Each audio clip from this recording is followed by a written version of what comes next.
Looking First class, sir. You're looking fine. No problem. Good evening and welcome to Gana Shot. Gana Shot में आप सबको स्वागत है. आज we're going to talk of hybrid and other cross-border threats. A revival from Pakistan with Bangladesh, and as you can see, next to me is General Hasnain.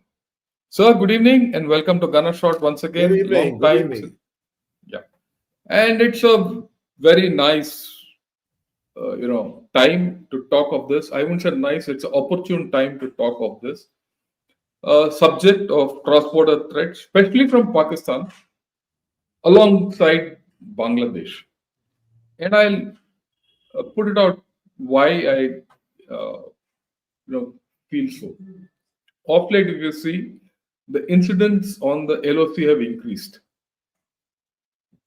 Right.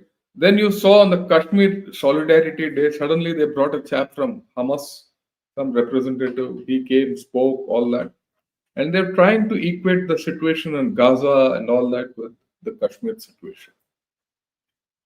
And then you also see the presence of ISI in Bangladesh and anti-India sentiment coming up from Bangladesh. We all know that ISI had a hand in the monsoon revolution of Bangladesh. We've discussed it. Via their action in the Jammu region, which we also discussed quite a bit, connected with this, is General Asim Munir, who's gone to Sandhurst and is talking all kinds of things, trying to revive this in a different manner. And we also spoke of the second wave of global terror. We dedicated full, program to that. Then, of course, you see that these are small actions. One action per se doesn't have value, but 10 actions together have value. There's a pattern emerging. All these small should-put actions amounting to a strategy of keeping the issue boiling at a threshold from which it can take off. Probably at this point of time, they are doing all this because their economy is bad, but they feel that it's reviving and it's time to step up the game. And they also feel that, look, India is middling in Balochistan and in Khyber Pakhtunkhwa. So this is the way to, put India back on its back foot. A whole lot of things. But there's something we can't ignore. So that is why I requested you to speak in the morning. I saw your article and that of Ayesha Siddiqa. Both resonate. So that's where it is, sir. I would request you to take issue by issue and peel the layers of this onion. And at the end of the day, I'm sure we'll find a rotten core in the form of Pakistan. All yours. Thank you. Thank you, General PR, General Shankar. It's always a pleasure to come back on your program, and particularly today because I feel that India and our countrymen need to understand the things which are happening in our neighborhood, happening within India a little better. Too much of the attention, the media attention, is on international geopolitics linked to the United States at the moment. And there is reason for that. Obviously, in the first 30 days of President Trump presidency 2.0, so to say, many things have happened. He's taken any number of decisions that are impacting us. No one can deny that the visit of Prime Minister Narendra Modi to Washington was a very, very timely thing which happened.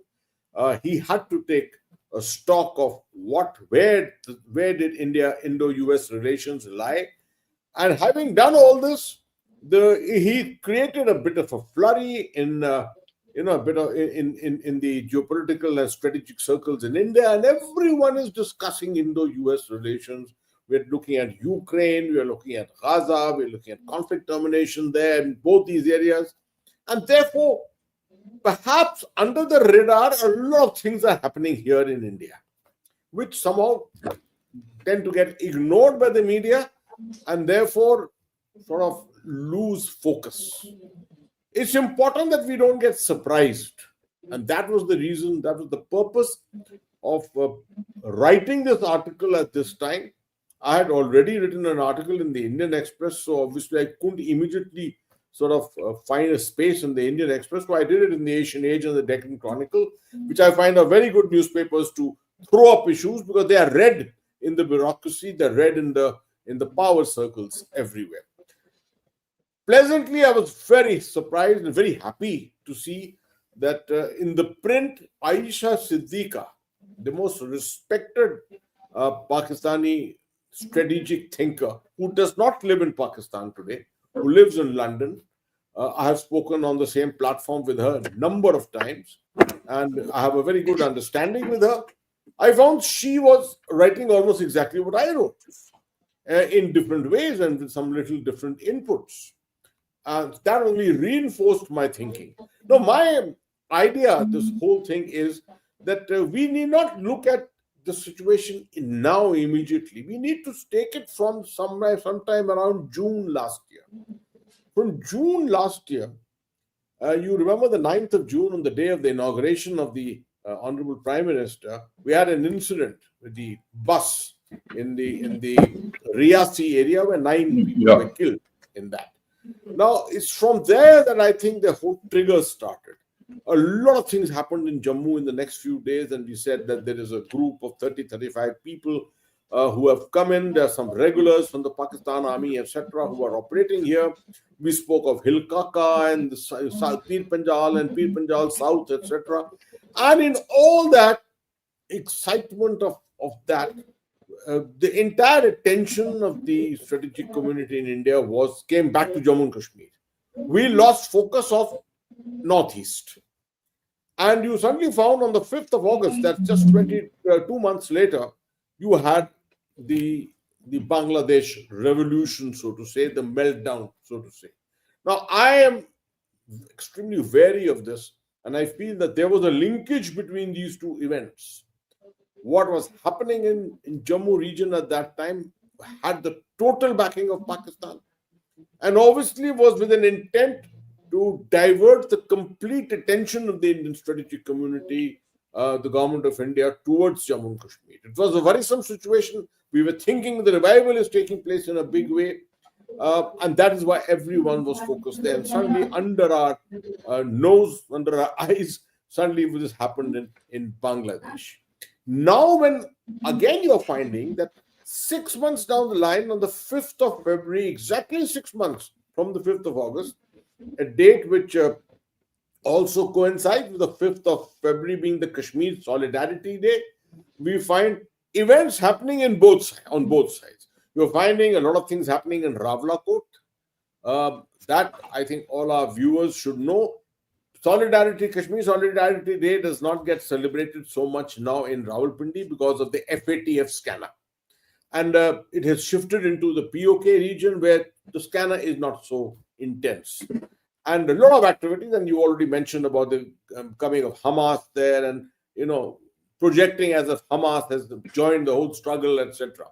And at the same time, you found events happening back in Dhaka on the 5th of February. For no reason whatsoever, the streets suddenly came alive, and you found atrocities once again against the minorities. This should be read in sync with the recent visit of the ISI delegation led by their number 2, which went to Rangpur and to Chittagong, etc. We had discussed this in an earlier program too. When you put all this together, you realize that Pakistan's ISI seems to be running the Bangladesh Kashmir stories in sync with each other. And this gets you thinking. And this is the issue on which we need to sort of focus and look at. How is this going to pan out in the future? At the moment, as very correctly said by Jan Shankar, if you take the single actions which have happened in Jammu and Kashmir, the BAT action, the Border Action Team action, which has happened down south in the 16 core area, the ceasefire violation which has happened, the mine incidents which have happened which killed an officer and a Jawan of ours. The territorial army, ex-territorial army Jawan who was kidnapped and killed in Anantnag. We've had one or two other incidents in Kashmir. All this, when you see it in totality, then you realize that this is how things build up. If you just look at them in isolation, they mean nothing. Absolutely. So that's where it is, and that is why my whole intention was to just trigger the thinking of all of us toward trying to understand what exactly is Pakistan attempting to do. I'll stop there. Yeah, I completely agree with you, sir. Uh, let's put it first. I mean, why? If we answer that question, I think a lot of things will come. Why is Pakistan doing all this? Is it to revive the problem in Kashmir, or is it to focus their internal attention away from their internal problems, because PTI is also going on a march and things like that? Or is it to stem or rather divert attention away from its western borders, where every day there is some action or the other? Plus, there is sectarian strife in Kurram. That's also not there.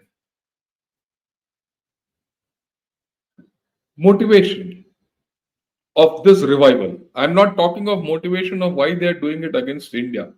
Motivation of this revival of this whole story. Why are they doing it? Is it to just to keep the issue alive, or is it the start of a cycle for which we have to take action? And if you feel so, what will be the lines of action? Right. Very good observations which you have raised, and answers to these will actually give us much greater, some sort of an insight into what could happen in the future.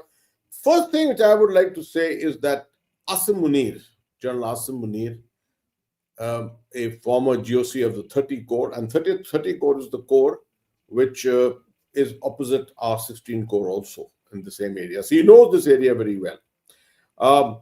General Asim Munir in the last 2 years has not had too much of action in Kashmir, a little bit of it, not too much. He has been mostly mired in internal issues, political issues, strengthening himself there. Any army chief in Pakistan always would like to be seen as a militarily oriented army chief, and therefore, sometime in his tenure, he's done now 2 years plus. Sometime in his tenure around this stage, he must be seen to be more militaristic than just controlling, the economy, industry, politics, and things of that nature. That's number one. Number two, very correctly said by you again, there is too much happening internally. Although the economy is improving, there is a announcement of a sudden enhancement of FDI, foreign direct investment into Pakistan, which is a heartening thing for them. And there is a sudden increase in the amount of remittances which are coming from abroad. I think almost Pakistan gets about $23 to $27 billion worth of remittances. The remittances have gone up all of a sudden. So the economy is improving a little. There's an IMF delegation which is visiting, looking at that tranche of the conditions which they had dictated, looking for the next tranche of that $7 billion promised loan which will come Pakistan's way. So all this is making them look up a little. Imran Khan, incarcerated in prison now with a 14-year sentence, it's likely that his party, the PTI, will go a little more active, and just to offset all this possibility, Asim Munir perhaps maybe now activating this area towards India. He also feels the pressure of Balochistan. He also feels a lot of pressure in Kurram, where once again, 2 days ago, again there has been a major ambush on a humanitarian aid. That bus was earlier. Now there's a humanitarian aid Sorry, which has been hit, and all the aid which has gone has been burnt up. I'm amazed sometimes. I mean, terrorists everywhere in the world could also sustain themselves. They could also win hearts and minds of the local population by giving them humanitarian aid. But here, the Pakistani terrorist, the radical here, somehow seems to think that he's going to gain a lot by burning up everything, and that's what has happened here. So mindless. This is absolute mindless violence which is taking place on the western borders and the western area, tribal areas of Pakistan. So perhaps to draw a little attention away from there, uh, try and get the nation unified a little more. They are making efforts to try and do some things. This is an age-old practice which they've always followed, and they have to be very careful about one thing, and they also realize it themselves. They must not go over the top. You see, by ambushing a bus, which they did in the Riyasi area, they almost went over the top. If, for example, if 30 or 35 passengers had died in that bus, you would have found that the entire situation would have changed. Unfortunate thing to be speaking and saying that we count numbers in terms of deaths to trigger off events, but that is a bare fact that the higher the number of losses, obviously the response, the emotions, and the sentiments involved are much, much stronger. So Pakistan has to be very careful. They will be very careful to calibrate and make sure they do not go over the top. All they will do is do signaling and messaging, and they're doing it quite adroitly. If you see it, sending a delegation to Bangladesh, visiting a place like Rangpur, visiting Chittagong, welcoming delegations from there. Now the Bangladesh naval chief has also just visited Pakistan also. So these are the kind of things which, they try and surround you psychologically to impinge on your minds. They know that India's rise is taking place. In India, everyone is talking about Viksit Bharat 2047. Here, Pakistan's strategic intent of the leadership should be how to ensure that this process of Viksit Bharat is curtailed. And they will find all the means to do it. Yeah. Right. So what you defined is there is a very clear cognitive threat which is coming across. The physicality of this is not much, but it appears that, like you said, they're surrounding us, and so that they impact our minds and our thinking. Look, they are there. And you also mentioned about Chittagong, Rangpur, visits of ISI there, and all that. Now, it's it's very clear the axis between, or the nexus between Bangladesh and Pakistan is very clear. Now let's focus on Bangladesh for a bit, sir. How do you think this threat developing from Bangladesh, this hybrid threat from Bangladesh, uh, along with Pakistan? Oh, first of all, at the moment, you can't put your finger to it because the Bangladesh army, I think, is still in two minds. There is a gray zone existing here.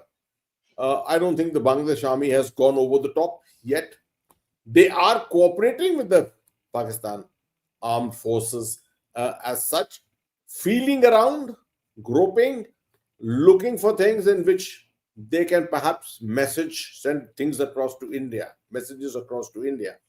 They are acting as the younger brother uh, under the tutelage of the elder brother, Pakistan. In terms of whether they are looking for a reintegration, etc., I think it's just too early to say that. I don't think that kind of a thing is on the cards anywhere at the moment, although a lot of people are jumping to those conclusions and deductions. I'm not sure that that is true. Because what I know of the Bangladesh army, Bangla nationalism is very, very strong within the Bangladesh army. And I don't think they will want to lose that kind of an independence and that kind of a control that they have. But notwithstanding that, the current government there, the supposedly illegal government, which is in power at the moment, is obviously in the hands of people who do not have the interests of Indo-Bangladesh relations or of anything to do with India as such. And they are hell bent to create. I don't think there's a clear plan that they have anywhere. They are just taking this from moment to moment, and Muhammad Yunus is completely tied down by all this coterie of people around him who are essentially very, very radical and very, very anti-India. So, to my mind, at the moment, whatever is happening in terms of Bangla-Pakistan relations, etc., is without a clear-cut strategy. Pakistan may be a little clearer that they have found an opportunity and they are trying to build up that opportunity in India's northeast. And they say anything or everything you get, there is a plus for them. If they get a good grounding into Bangladesh, if they can put many of their sources and agents into Bangladesh, and perhaps from there run proxies into northeast, ideal thing for them. But I don't think they have reached that stage yet. They are still searching around. They are seeking those opportunities, and that is what we have to be extremely careful of. All right, sir. Now, I have, I mean, I'll paint two scenarios to you and we could talk of it. The first scenario, ISI could be helping the radical elements within Bangladesh for a power grab. Because as you know, in the politics today of Bangladesh, the Awami League is completely sidelined. BNP is struggling for space because they have space, but they're struggling to hold on. And you see the radical elements of the Jamaat getting in. And of course, Jamaat being something of a transnational kind of entity in some form. So, one is, will ISI be acting as a power broker to ensure that these radicals come into power in Bangladesh and then it can take forward its agenda? That's the first one. The second is, will ISI be the midwife for China in Bangladesh to enhance that thing there? And of course, in its own place, how to wage a hybrid threat from J&K along with the Chinese help. Because using the Chinese factor. So you could take each of these one by ones. So essentially, the two scenarios that you've spoken of, one relates to the aspects of the radicals, and the other Yes, sir. relates to the aspect of China and China's China. interests there. The first one is on radicals. I can see here a comment already in the comments box where a gentleman called Saad Wahid says, "You will never understand Islam. It binds us, how it binds us. Pakistan will never be broken. That is the power of Islam." Now you have radicals here too, entering into your, comment box out here.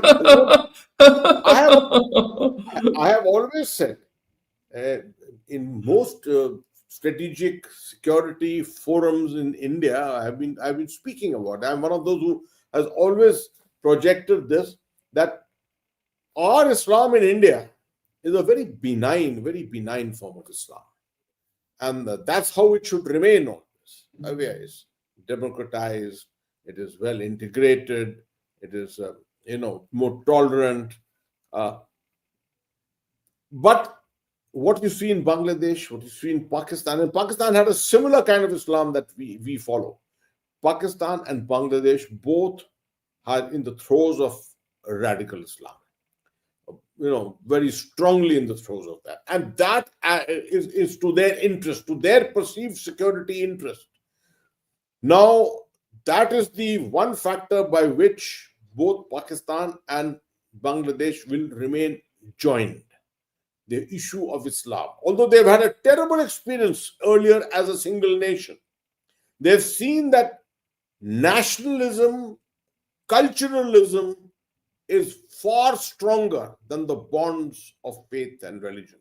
They've experienced it before. They've had a full schism on that. They've had a division of their nation. But that generation seems to have gone, and there's a new generation, and we've seen the new movements which have taken place within political Islam, and that is why you find that Bangladesh is, particularly the vulnerability of Bangladesh, is very, very high at the moment. We have seen how political Islam has been to a great extent marginalized in Indonesia. some extent in Malaysia, but it's finding its roots all over again in South Asia, in Bangladesh and in Pakistan, and it adds it sort of brings about the glue within these nations to try and act conjointly together. So you will find definitely an enhancement of this particular activity as far as the ISI is concerned, and the ISI is going to sponsor this. This is what they did in Kashmir also, if you remember, in the late 80s and the early 90s, when we found the changeover of the mosques in Kashmir. You found people from all parts of central India coming in, and the Kashmiri Sufi clergy giving way to them. That's exactly what happened there. Coming to the next question on China. This is a very confusing thing at the moment. China is a country which doesn't sort of give clear indicators or signals of which way it is moving. Now, with all that has been happening in the Middle East in the last 2 years, we have never had a clear indicator from China which side are they on. They are on everyone's side and they are against everyone. So, gray zone, as we know, the Chinese concept, gray zone is something they play marvelously. And that's exactly what they're playing in Bangladesh. They're not letting you know anything as to what are their interests, right? Of course, there have been some evidences here and there where they have in Dhaka itself demonstrated that they are completely with the new government and things of that nature. Obviously, they will work conjointly with the ISI, the Pakistani interest in Bangladesh. This will be a full circle. China, Pakistan, Bangladesh will be a full circle around India. But I'm not so sure that China is taking it that way yet. They will. Evidence of this should start coming in with bits of aid, bits of more delegations visiting, more interactions taking place. I don't think those kind of indicators have yet become very, very evident. Perhaps it is Pakistan which is doing everything on behalf of the Chinese. As you say yourself, they are the proxies, so to say, who are doing this entire thing. So I think we'll have to wait and watch to see which way this goes. But till then, I think our surmise that Pakistan acts as like a proxy of the Chinese in Dhaka may hold good. So, in this kind of a scenario, I think we need to start seeing how do we handle it. Because if you see this with the fact that even Nepal is, 50-50 mode, probably more towards China, we have a third bad egg out there. What do? We concentrate against Bangladesh, stabilize the situation, and then look to Pakistan. Or look at Pakistan and at this point of time, let Bangladesh fester, just surround it and let it fester. Or we take both on. What should our lines of action be? Because that is important. One way of thinking is the main problem, is ISI targeted, do something and hit it there. Because whatever you do in Kashmir will resonate and it will hit the Chinese also. And that will be gray zone against the Chinese also. Should we go there? Or, in fact, let me take it a step further. Should we give moral support to Baluch and the Afghan people, the way Parvez Musharraf used to give moral support to Kashmiris? He gave moral support. So let's give back moral support. What do we do? Or do we give moral support to certain democratic forces in Bangladesh? Absolutely. Or do both? Good, very, very good questions. And for us, it will be very irresponsible of us if we throw up this issue in the media to say that these things could have happened and don't give answers on what we should be doing. So I think you have very rightly, you have raised this very, very relevant aspect of what the Indian response should be. To my mind, Bangladesh is the more fertile thing at the moment where lots of things are happening, unpredictable. Kashmir is still within our full control. I mean, you see, it's within. Uh, we have our army there. We have a good counterinsurgency, counterterrorism force there. The RR. We have a very good police and CRPF organizations there. Kashmir is largely under control, and it's not 1989. I keep telling people that Kashmir, this is not 1989, where people think that you can march in here, do recruitment, and do infiltration and enhance the human resource anti-national elements in Kashmir and bring about a revolution over. That kind of a thing cannot happen. So we have to keep our eyes there on the scanner, make sure that things don't go out of hand and things are already well under control. There is nothing to worry about.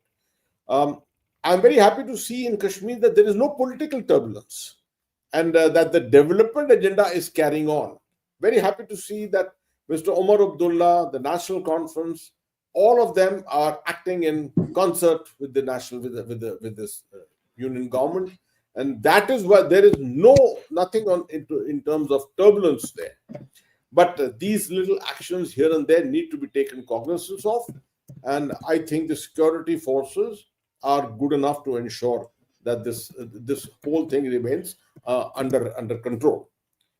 Uh, but Bangladesh is the more unpredictable side because we don't know what is going to happen there. Perhaps we don't know enough also about it. Uh, there can be all kinds of things. There can be a sudden increase in atrocities. There can be a move of the minorities out from those areas. There can be even a if something happens in terms of a further meltdown, there can be a mass migration of population moving out like it happened in 1971. So this is the more unpredictable area at the moment, and we got to keep our finger on this. I'm sure our intelligence agencies, which are very, very good, are fully operationalized and looking at this. We are all aware that the ISI is there, of course, in strength, and we have to be very careful of the Northeast. I would say that very timely things have happened in Manipur. Now, with the political situation having changed there, in the rest of the northeastern states, we have to ensure that our intelligence apparatus is strengthened. The state intelligence apparatus, the national intelligence apparatus in these states needs to be extremely alert. Otherwise, you will find proxies, the kind of things which happened in Jammu and Kashmir through the 90s, through the early part of the millennium. That kind of a thing can be repeated here, and we've seen this happening earlier. So my bet is that we have to put our complete focus and attention on the northeast and continue looking at Bangladesh, and of course seek opportunities of building bridges. I'm the last one who will ever recommend to sit back and let the situation fester. No, we've had a wonderful relationship. We still have got many people who empathize and sympathize with that relationship.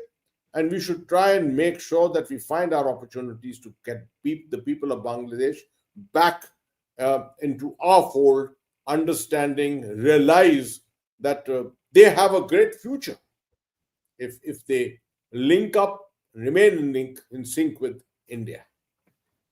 Yeah. Yeah, fine. So that was very nice. You put out that we have to reach out to the saner elements in Bangladesh who still believe in India.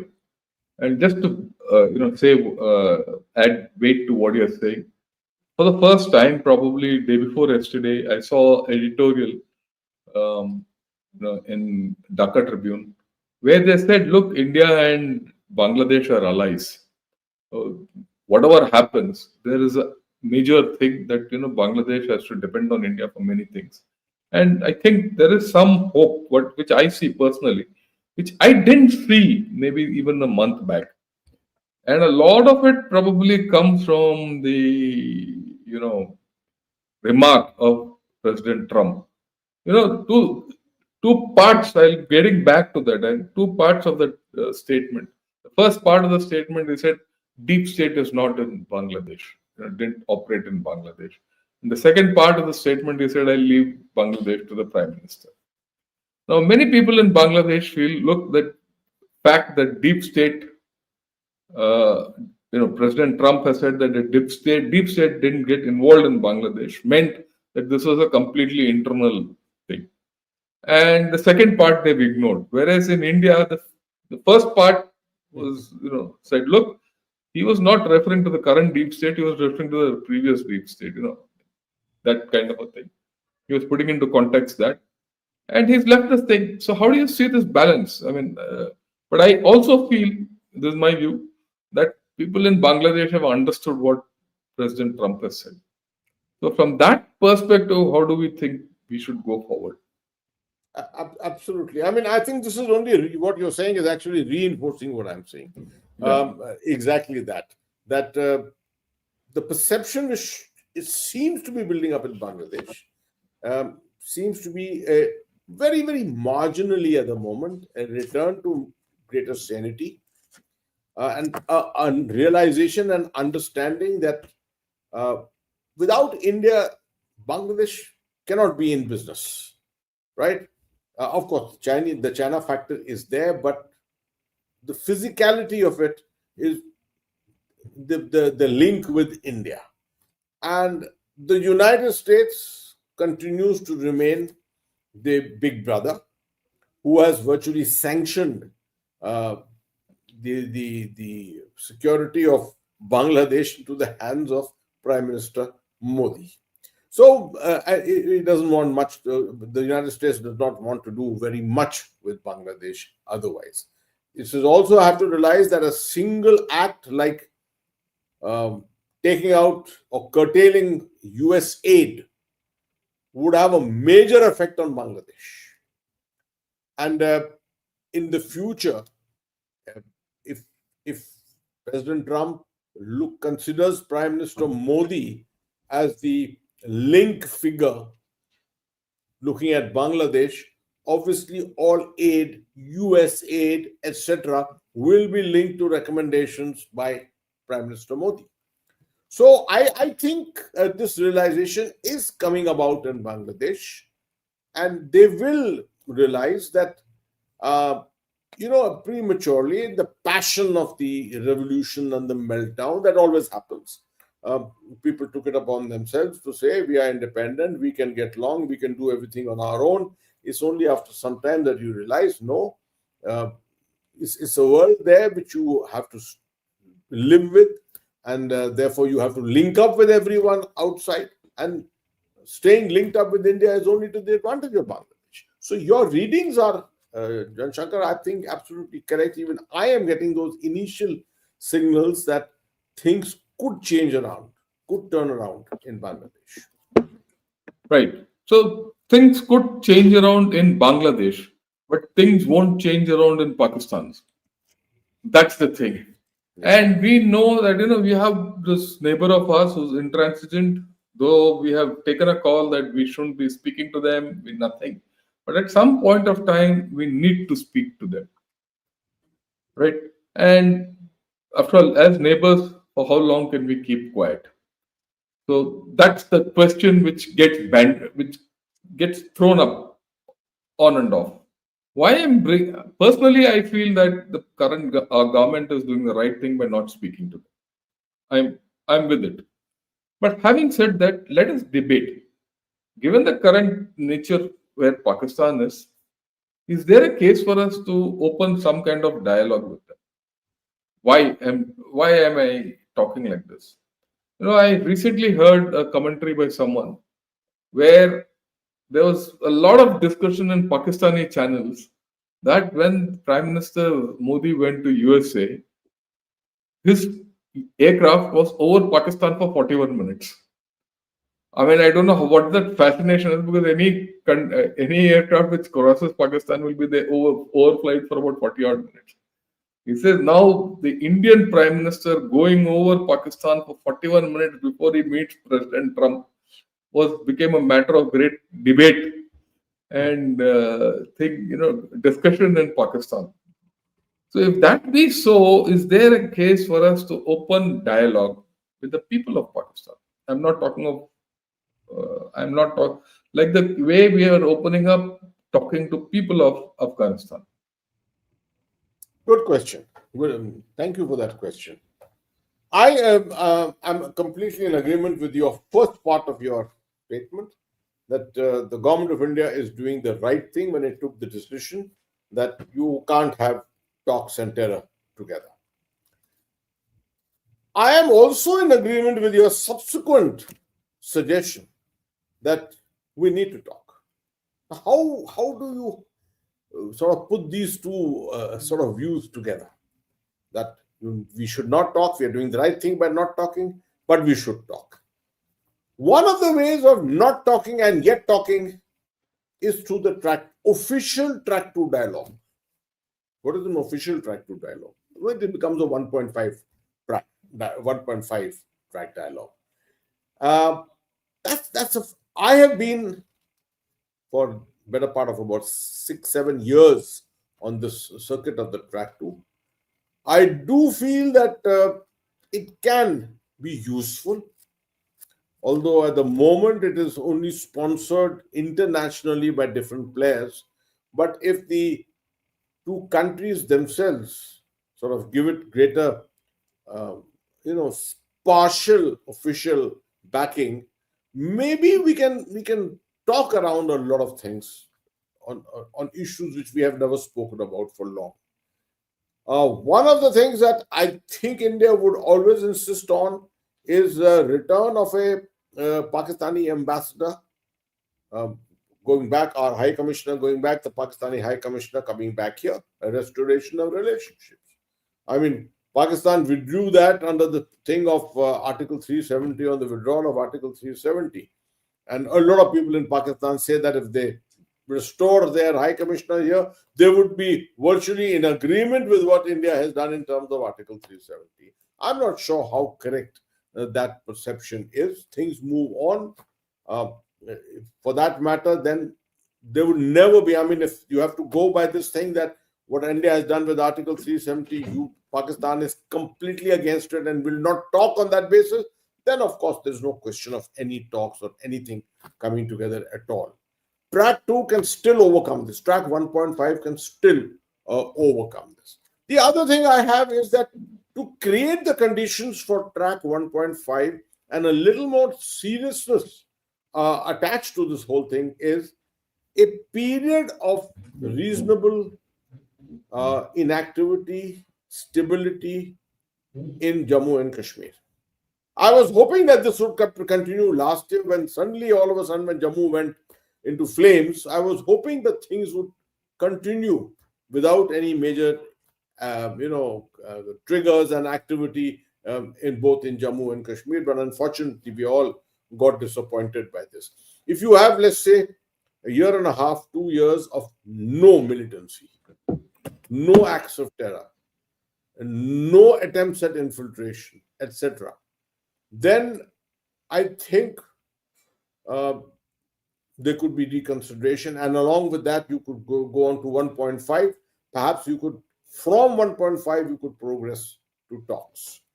But directly to talks at this moment, given India's very correct stance on terror and talks not going together, I don't think there's any scope beyond this.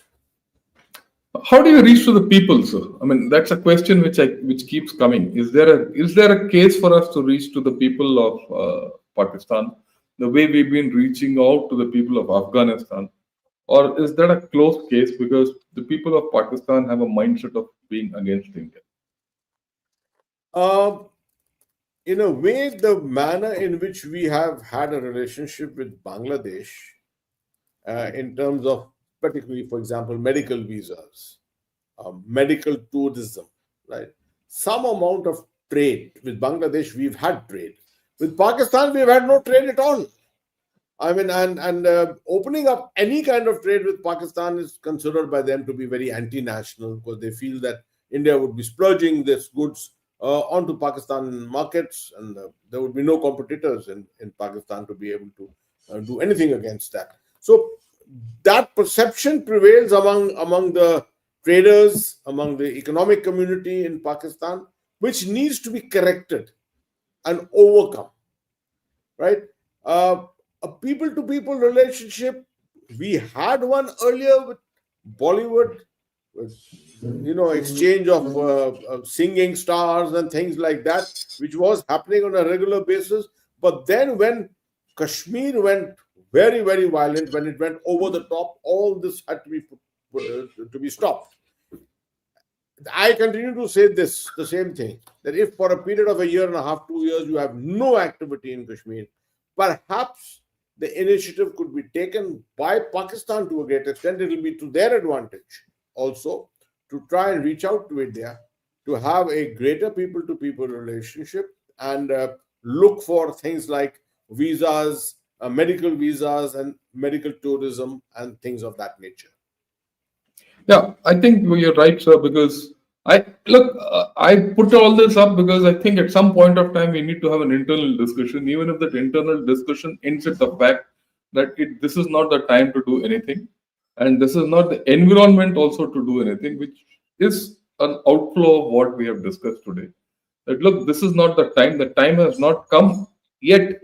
The right time has not yet come with Pakistan to either a 1.5 track or a people to people contact. It's not there. I mean, just to put it in context, as of today, the ICC Champions Trophy, we are not going to Pakistan. That would have been a great point of people to people contact, but India has taken the conscious decision of not going there. We're playing our matches in Dubai. As of now, I think we're playing Bangladesh, and things are okay. So we are not there, and we still have to watch out for what Pakistan is up to.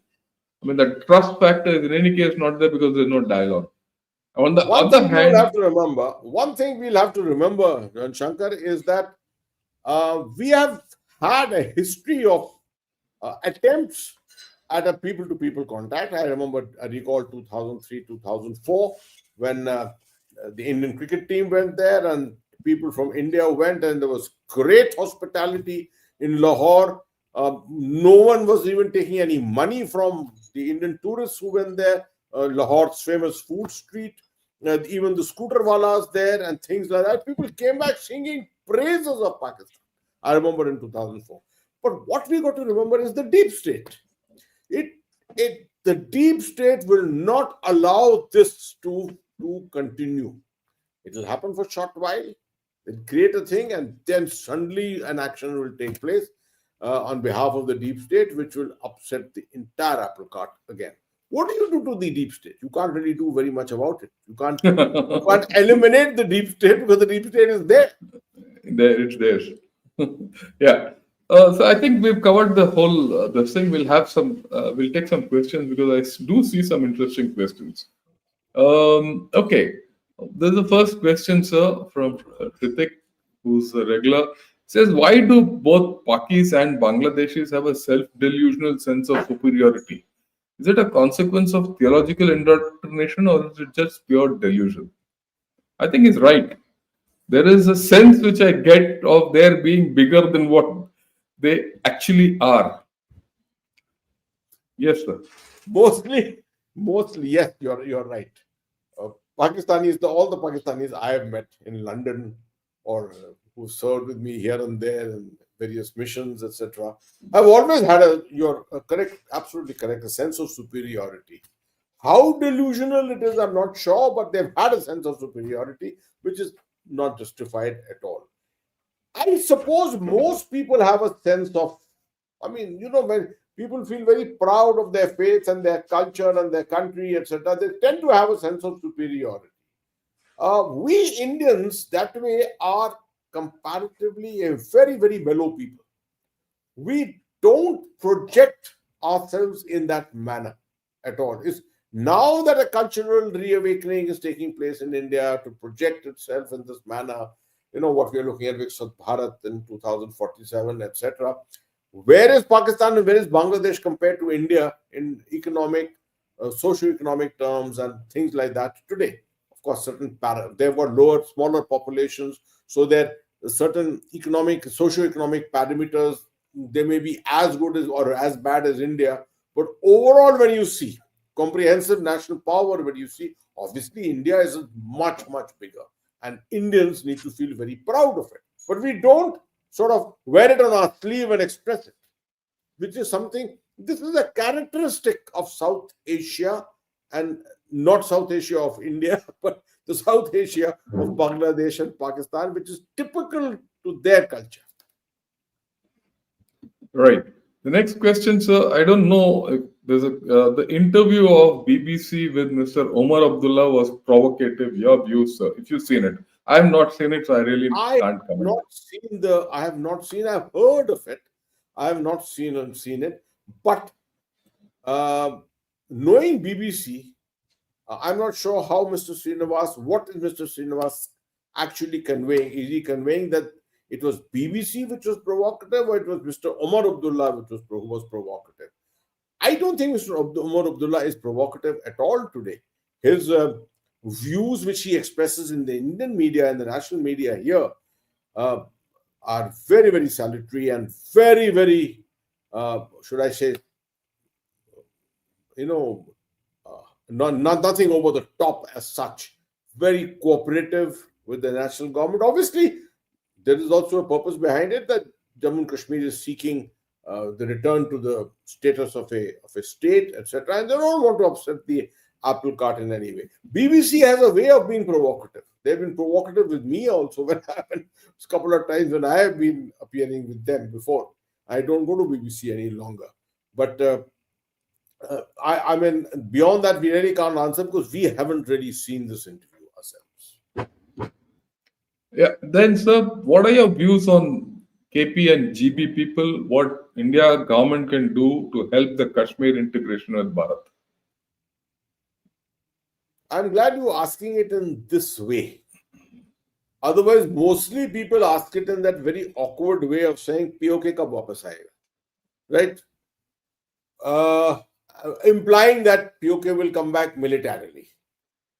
And I say that militarily trying to get POK back is a very, very difficult proposition.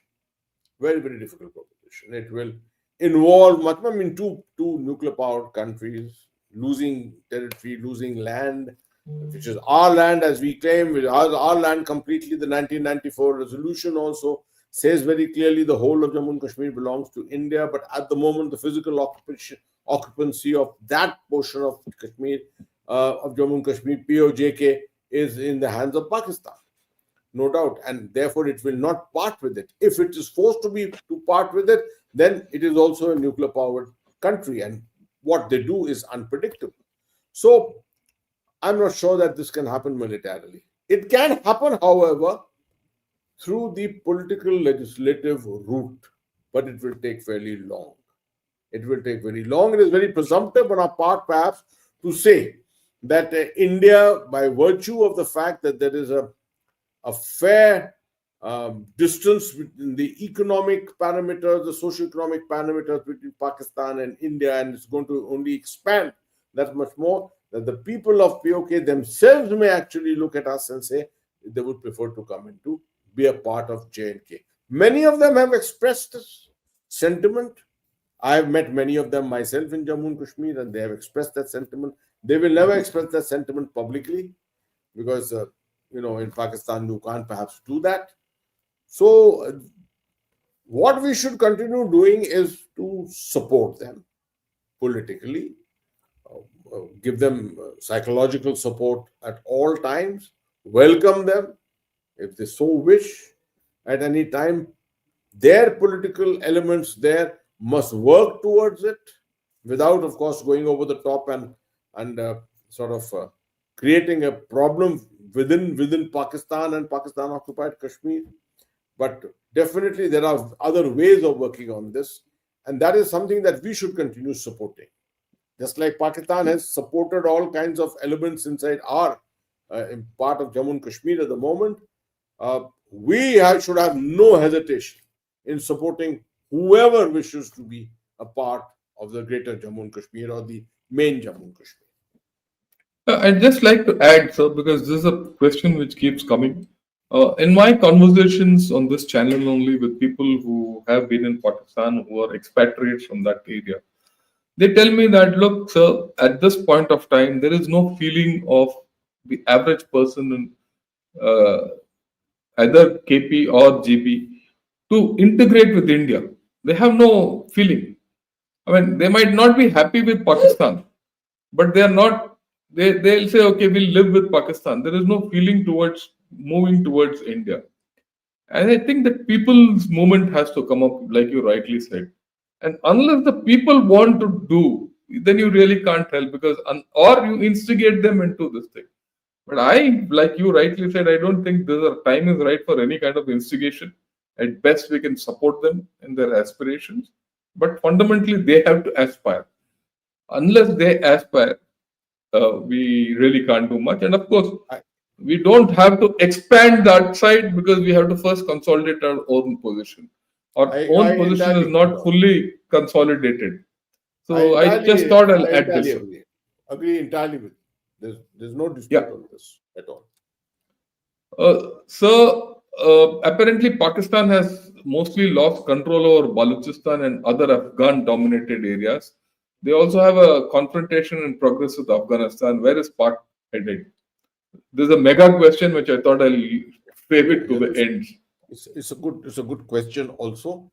Uh, in our security understanding, mostly in India, there is a lot of wishful thinking. There's no doubt. We would always want to see the relationship between Pakistan and Afghanistan on tenterhooks.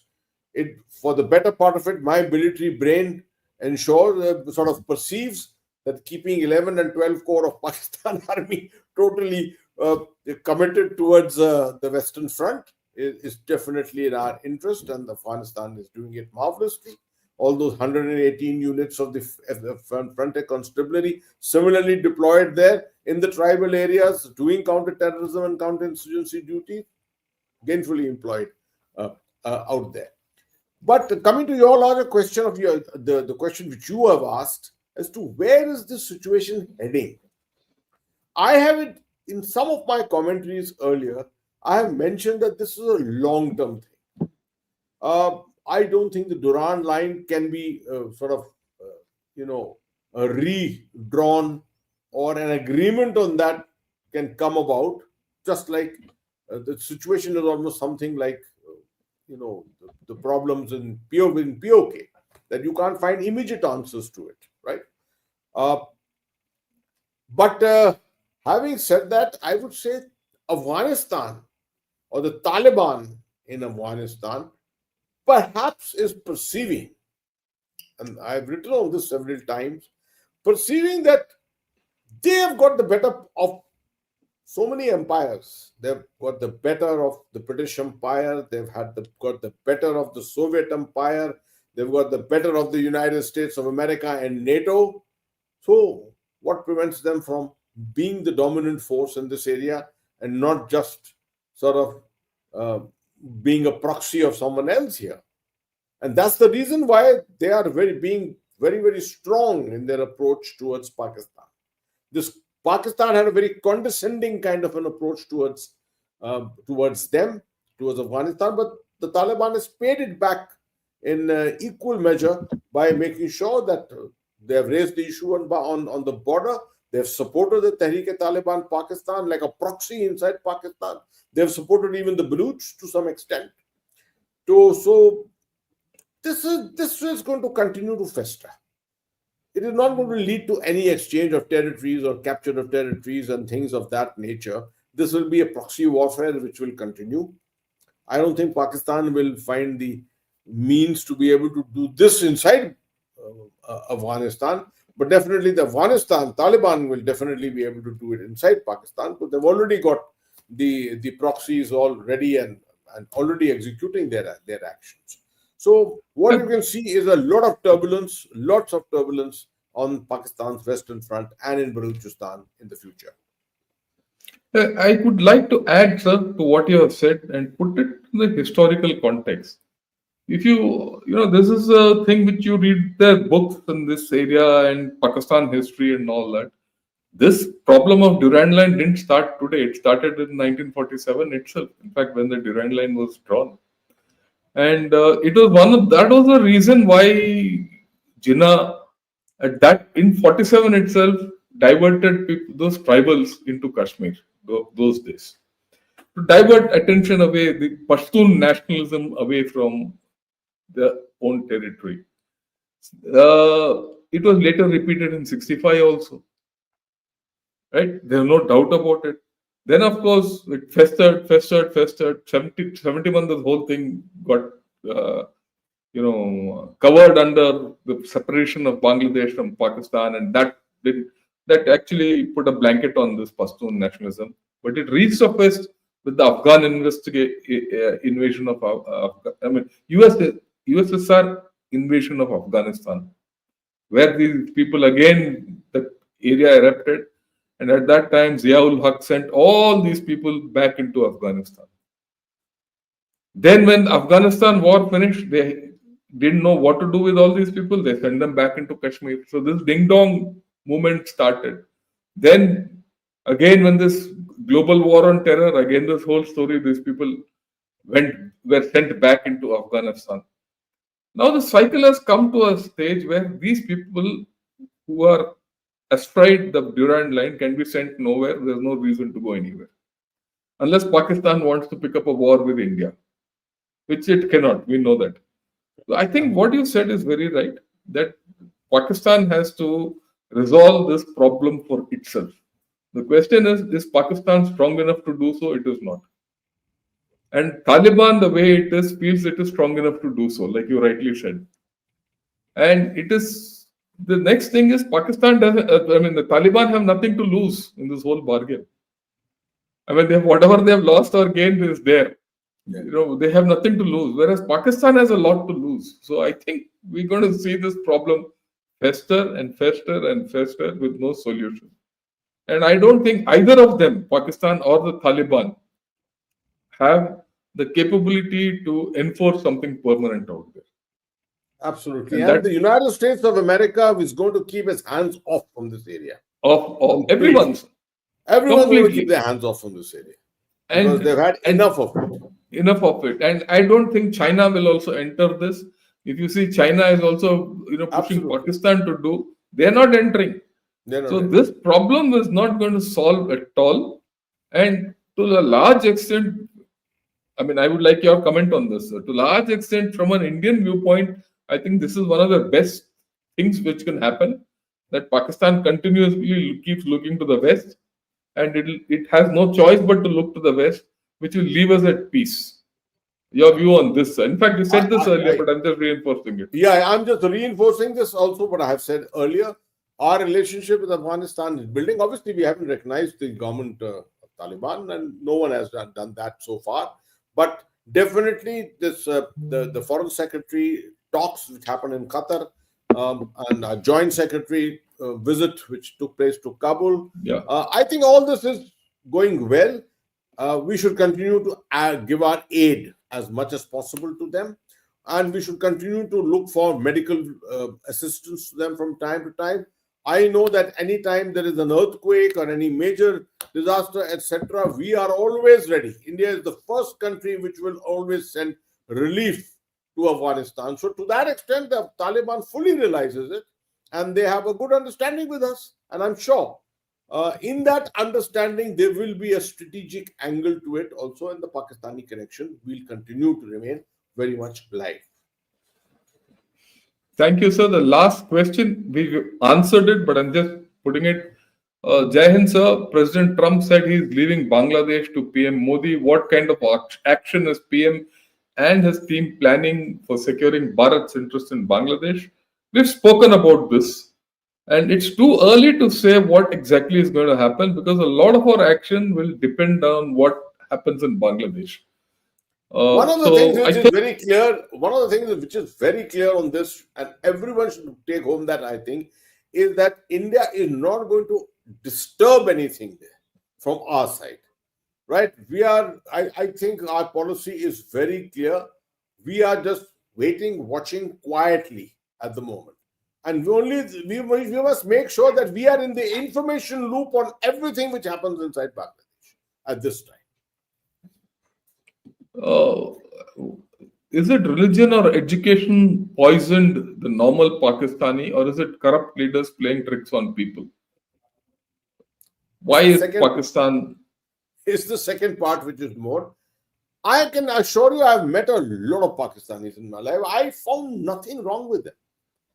Uh, yes, on the issue of Kashmir and the issue of that, you can expect that they will have an opinion which is against our opinion, obviously. But otherwise, I don't think they have anything against India as such among people, right? Where, and many of them are very strongly endowed with religion. Despite that, they don't have that kind of a antipathy against Indians and against India as such. Maybe this is I'm giving you a view from abroad, because when you are in foreign countries and you meet Pakistanis there, it is a very different situation. What view they hold within Pakistan, perhaps some of our diplomats who have had extensive service there, they could perhaps tell you much better. Heart is my weapon. Dear General Atta, Bangladeshis don't have superiority complex, but truth of Bangladesh being subtly oppressed by India, exploiting system, it gets very clear every now and then. I want to tell So, you, Hasibur Rahman Saab, I want to tell you one thing. I've got some great friends in your country. And in the first meeting when I had with many of those who became my friends, I realized it very early that all of them perceived that India, we Indians, were displaying a sense of superiority complex. I therefore took a deliberate step back. And I told lots of my other friends, particularly in the United Nations, please take a step back. Put the Bangladeshi friends on a pedestal, because they feel very peeved that we are the big country, the big brother, and therefore we are the so-called bullies in the region. I can assure you, on a personal angle with my friends from Bangladesh, there is no question of a superiority. We are all humans and we are all part of the same subcontinent. I wish we could all just come together, leave all these issues aside, leave faith and religion and things like that. Those are the dividing issues. Just come together as a region ethnically, and I can tell you, we can make wonders out of our region. Thank you. this also from Pakistan, sir. General Atta, love you, man from Pakistan. We have nothing against you as long as you respect us. But he's got another comment which I thought we need to talk of. General Atta, try eating beef in India and you'll see the outcome. You go to Kerala and see how much beef is eaten in Kerala, right? Yeah, So you yeah. don't have much of an People idea about India. You don't have much of an India. idea about India as such. India has got tremendous tolerance. I can tell you that. Lots and lots of tolerance, right? We have different kinds of people in different regions of India, right? People like me, people like Jan Shankar, we come from the army, and the army is a different stock, completely different stock. Yeah, not only that, let me add, sir. Now, their perception of India is, focused to some parts of India. They have to come to South India to see what things are. No one's bothered whether you're a Muslim or a Christian or a Hindu, and everyone is getting on with life. And I'm living in an area where every day in the morning, one of the first things I hear is azan. People don't even understand what India is. That's the pity. And the amount of integration of Muslim parties into government here is phenomenal. You have to see, and we are talking of some of the most progressive states in India, right? And I'm actually astounded if some of these Muslims who have progressed here in this kind of a competitive environment. Mind you, South India is a very competitive environment, especially in Karnataka, Kerala, Tamil Nadu, Hyderabad, or Telangana and Andhra Pradesh. Very competitive and very forward-looking communities. And if all the Muslims here can compete and survive and prosper here, I don't see why Muslims who are as intelligent in Pakistan as a country, homogeneous, can't prosper. That's a question I would like to pose back to people there. You have anything to say, sir? You're welcome. Thank you. Thank you very much. That was a very interesting discussion against the run of play, in the sense that all this happening with the Trump 2.0 and things like that, and the excitement on Ukraine and Gaza, etc. I'm glad that we've come back to the subcontinent. We can't forget our subcontinent. We need to continue looking at these affairs. And my message to the friends and the people of Bangladesh: we are brothers. We are brothers, right? You may have a temporary division with us. You may be temporarily angry with us, but we will all come back together. Thank you, sir. I think we have had some very good questions, and I thought we had a wonderful discussion covering the entire gamut of things. Would you like to add anything as the last comment? Otherwise, I'll close. Thank you. Thank you very much. Shabba khair to everyone. All the very best. Namaskar. Thank you, sir. Jai Hind, and good evening to everyone. And good Jai evening to you also, sir.